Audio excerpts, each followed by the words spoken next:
Buenas tardes, chicos. En esta clase de hoy, vamos a dar explicación a los dos apuntes que nosotros estuvimos exponiendo o estuve exponiendo durante la clase de Zoom, que es método y fundamentos técnicos.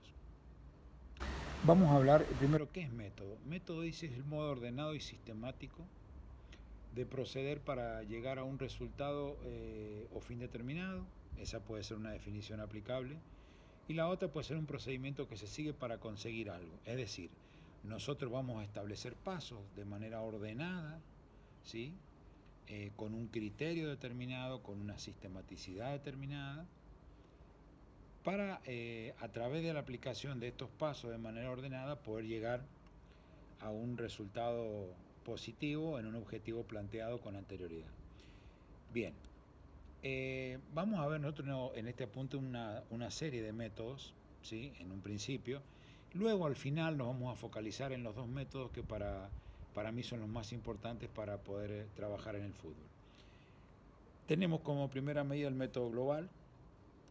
Dice, en este método se enseña el ejercicio de la destreza de manera integral o general, logrando una ejecución coordinada y aceptable. Es decir, lo que nosotros vamos a hacer a través de este método es darle prioridad al desarrollo general del ejercicio, sin ponerle mucho énfasis, ¿sí? En las particularidades o en aquellas partes que tenga esa destreza o ese ejercicio, ¿sí?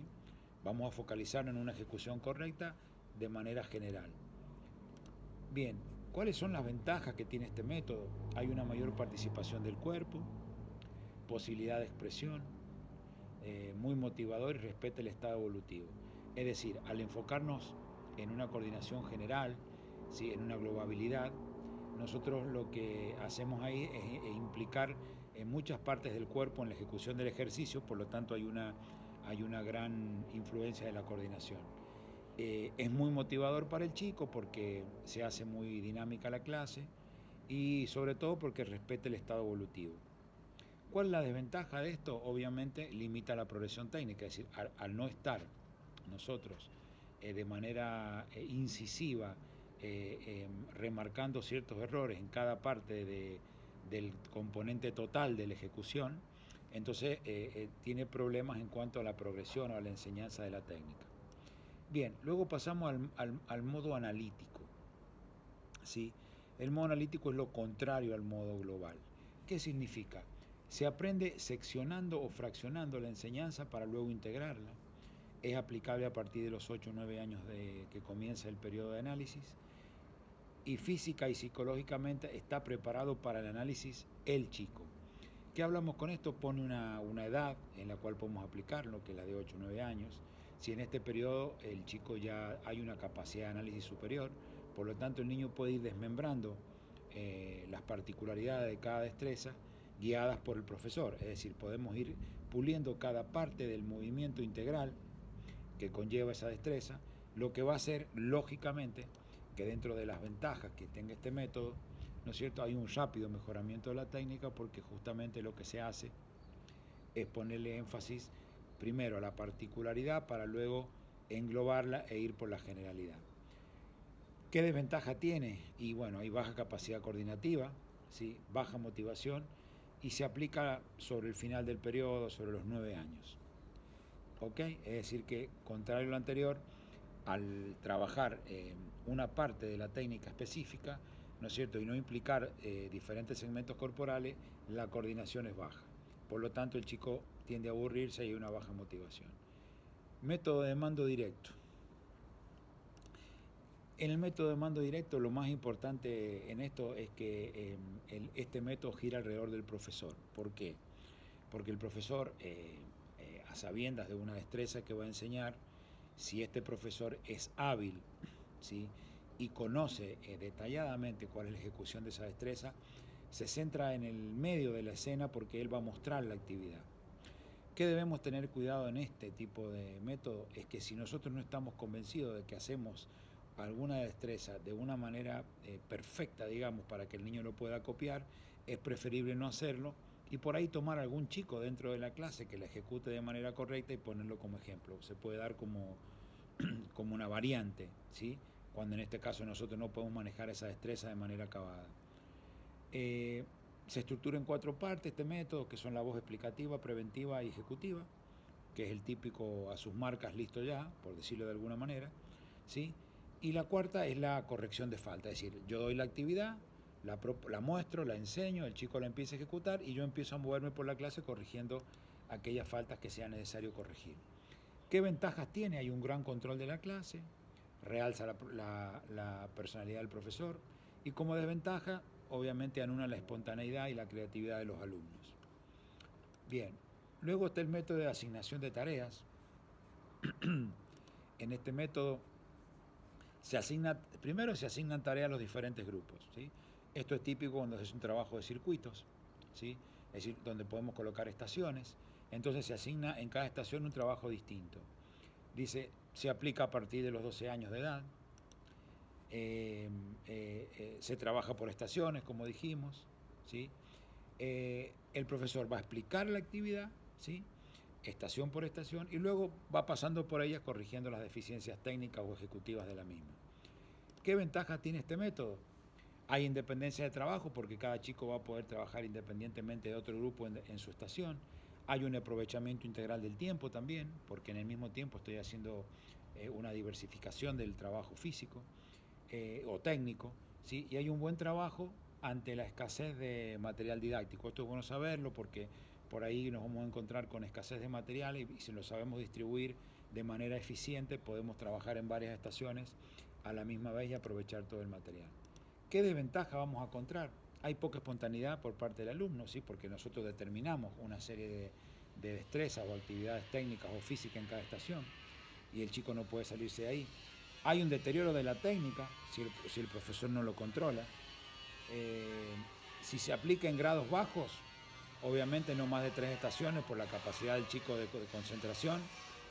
Y ya en grados más altos podemos aplicarlos hasta en 6 estaciones a este tipo de trabajo. Luego viene el método de resolución de problemas.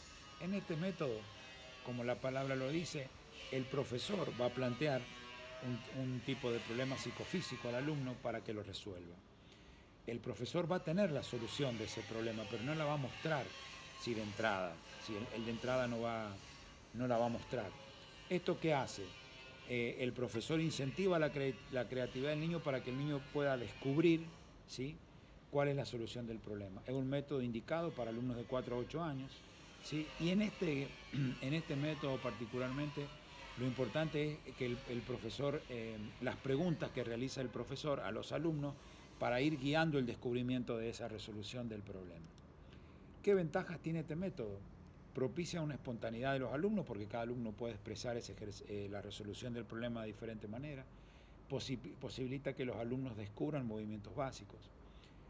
¿Qué desventaja tengo? Que el aprendizaje de la técnica correcta se va a hacer más lento y hay posibilidad de malas interpretaciones de esa técnica. Bien, luego vamos a ir al método de descubrimiento guiado. Dice, este proceso es un proceso inductivo, o sea, yo voy a inducir al chico a que llegue a determinado logro, a que llegue a descubrir determinada destreza, ¿sí? El alumno se maneja con cierta flexibilidad y ahí el profesor, ¿no es cierto?, lo que va a hacer es va a plantear restricciones. ¿Qué significa? Que yo doy una actividad y en el alumno, ¿qué voy a crear? Una disonancia, ¿sí?, cognitiva en él. ¿Qué significa que le voy a plantear dudas si él lo puede resolver de una u otra manera y el chico va a buscar en su interior cuál es la manera más propicia para resolverlo, ¿sí? Estas restricciones, en un ejemplo sería, a ver, ¿quién es capaz de saltar la soga? ¿Sí? Y bueno, pongo una restricción y digo, ¿quién es capaz de saltarla con el pie izquierdo?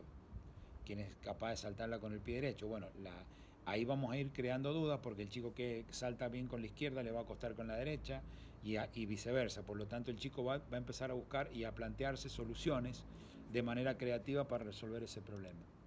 ¿Qué ventajas tiene este método? La ventaja de este método es que hay una gran riqueza cognitiva, sin duda, porque el chico comienza a pensar y a elaborar soluciones alternativas ante el desafío. Aumenta su capacidad de análisis, es muy motivador porque hay libertad para hacerlo y hay mucho contacto del profesor con el alumno. Bien, el método de libre exploración, sí, estos dos métodos últimos están bastante cercanos uno de otro, dice, consiste en que el alumno busque nuevas experiencias motrices por parte del alumno. El profesor solo actúa para dirigir, ¿sí?, o para orientar la atención hacia una actividad interesante. Y con esta actividad lo que hace el alumno es progresar a su ritmo, ¿sí? Va a respetar sobre todo la edad evolutiva del chico, ¿sí? También hay una gran vinculación de la actividad con la parte cognitiva del alumno.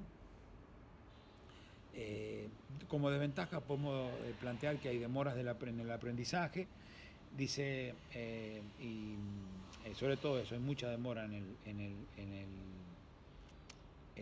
se demora en aprender la técnica correcta justamente por este tipo de actividades que planteé. Bien, esta es la parte explicativa del video de método. Quiero aclarar que al final, cuando ya terminemos de ver fundamentos técnicos, que es el otro video, vamos a hacer hincapié fundamentalmente y vamos a ser más explícitos y vamos a profundizar más en lo que son los métodos analítico y global, que son los que vamos a ocupar en nuestro métier, que es la práctica del fútbol.